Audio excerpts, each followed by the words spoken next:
Well, welcome back, and we are continuing our conversation with Brendan on how to find financial freedom.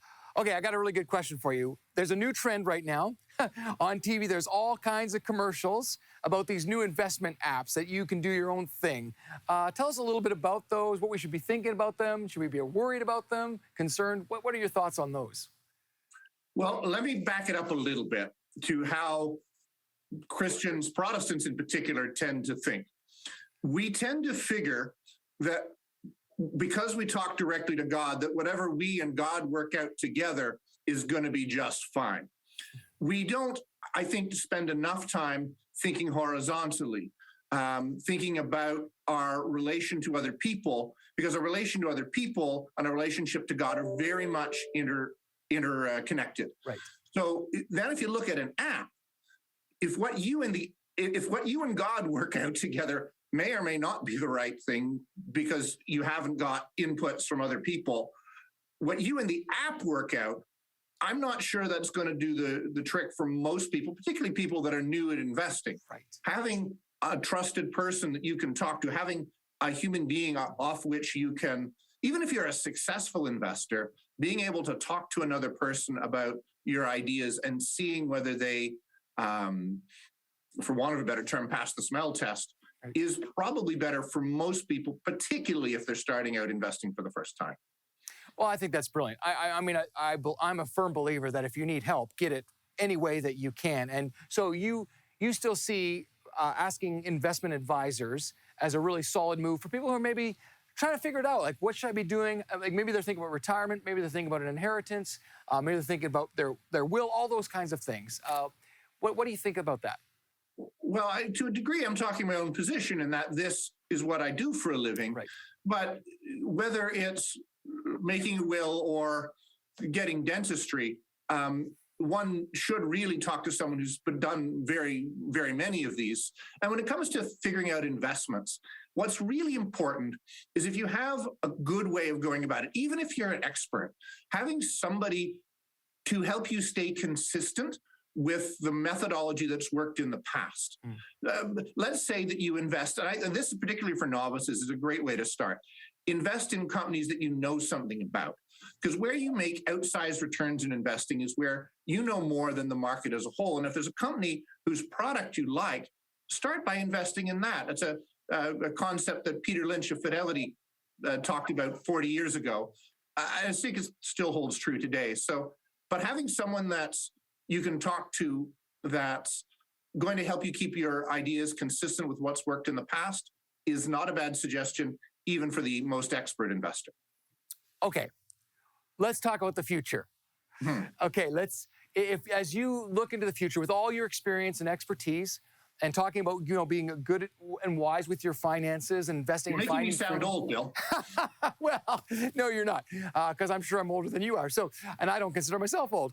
But as you look into the future, what do you see? So let's say there's our viewers, and they're thinking, what should I be doing with my money? What do you tell your clients?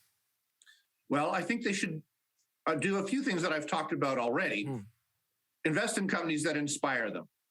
If you're looking at it from a particularly Christian perspective, how do you invest in a Christian way? How we tackle that is to own companies that at their core are making a product that is beneficial for their customers and for society. So rather than saying, don't do this and don't do that and don't do the other, look at the very core of what this company does and see whether they're trying to do the right thing, trying to make a product that's good. And that's probably a very good place to start. But then if you're looking at some of these esoterica, like, I don't know, Bitcoin, we can talk about that or the metaverse or other things, but I'll let you ask the question and see where we go with that. Okay, you brought it up. So I took the bait. Let's talk about Bitcoin and cryptocurrencies. There's a lot of conversation right now. And maybe some of our viewers are very confused about even what that is, because all they can think of, it's not real money in my hand. How does it work? So what's your best summary of what cryptocurrencies really are right now? I think my best summary is that investors should keep an open mind. Because if you look back 40 odd years to the introduction of personal computers, people thought, oh, well, they keep recipes on it. They had no idea what was possible. Go back to the 1990s, you would hear commentators say, well, you can't make money on the internet. well, you almost can't make money without the internet now. Right. So you're looking at cryptocurrencies, which are generally speaking, the product of a technology that allows for the tracking and clearing of the different exchanges of goods and services. So these cryptocurrencies, people are saying, well, they're just the product of drug dealers and criminals, and no legitimate person would ever own them. I mean, I've heard a commentator say that as recently this week. But again, look at the past as a guide to the future. At the present time, you talked about inflation. People are concerned about the value of a dollar, a pound, a euro going down because governments are printing unlimited amounts of these. What is important to know about cryptocurrencies is, generally speaking, there is a limited amount of them. So people see them as a store of value in perhaps the way they saw gold in past generations. Really interesting. And so you think someone should have an open mind and at least be open to the possibility that that could be a good investment?